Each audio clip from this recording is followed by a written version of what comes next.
Only be strong and very courageous. John 12.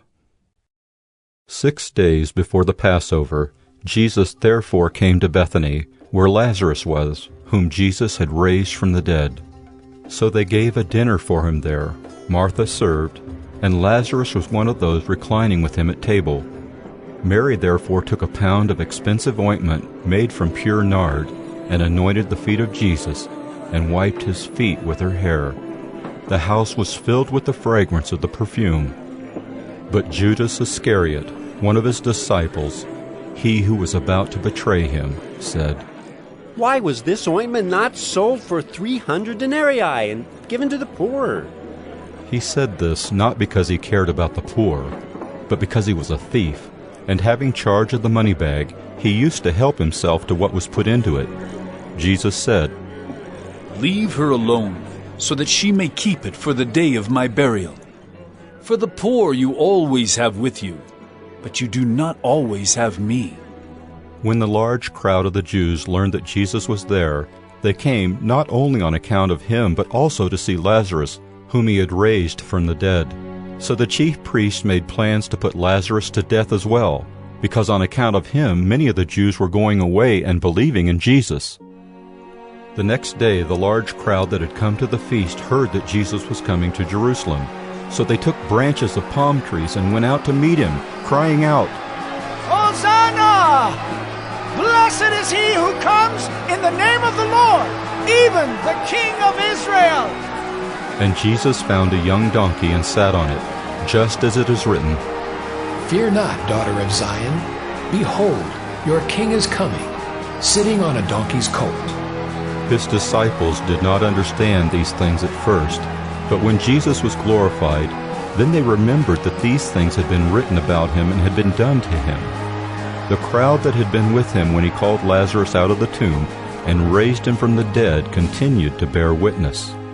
The reason why the crowd went to meet him was that they heard he had done this sign. So the Pharisees said to one another, "You see that you are gaining nothing. Look, the world has gone after him." Now among those who went up to worship at the feast were some Greeks. So these came to Philip, who was from Bethsaida in Galilee, and asked him, "Sir, we wish to see Jesus."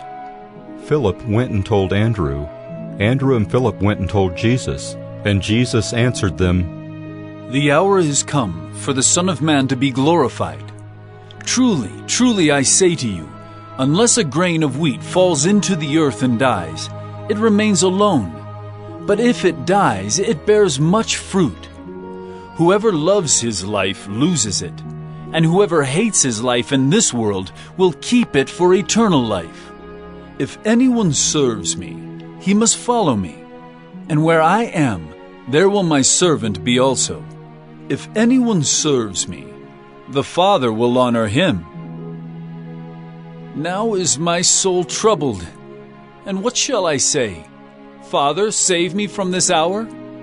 But for this purpose I have come to this hour. Father, glorify your name." Then a voice came from heaven, I have glorified it, and I will glorify it again. The crowd that stood there and heard it said that it had thundered. Others said, "An angel has spoken to him." Jesus answered, This voice has come for your sake, not mine. Now is the judgment of this world. Now will the ruler of this world be cast out. And I, when I am lifted up from the earth, will draw all people to myself. He said this to show by what kind of death he was going to die. So the crowd answered him, "We have heard from the law that the Christ remains forever. How can you say that the Son of Man must be lifted up? Who is this Son of Man?" So Jesus said to them, The light is among you for a little while longer. Walk while you have the light, lest darkness overtake you. The one who walks in the darkness does not know where he is going. While you have the light, believe in the light, that you may become sons of light.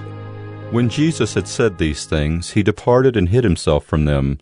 Though he had done so many signs before them, they still did not believe in him, so that the word spoken by the prophet Isaiah might be fulfilled. Lord, who has believed what he heard from us, and to whom has the arm of the Lord been revealed? Therefore they could not believe, for again Isaiah said, He has blinded their eyes and hardened their heart, lest they see with their eyes and understand with their heart, and turn, and I would heal them. Isaiah said these things because he saw his glory and spoke of him. Nevertheless, many even of the authorities believed in him, but for fear of the Pharisees they did not confess it, so that they would not be put out of the synagogue, for they loved the glory that comes from man more than the glory that comes from God. And Jesus cried out and said, Whoever believes in me, believes not in me, but in him who sent me. And whoever sees me, sees him who sent me. I have come into the world as light, so that whoever believes in me may not remain in darkness. If anyone hears my words and does not keep them, I do not judge him, for I did not come to judge the world, but to save the world. The one who rejects me and does not receive my words has a judge. The word that I have spoken will judge him on the last day. For I have not spoken on my own authority, but the Father who sent me has himself given me a commandment, what to say and what to speak. And I know that his commandment is eternal life. What I say, therefore, I say as the Father has told me. John 12. Only be strong and very courageous,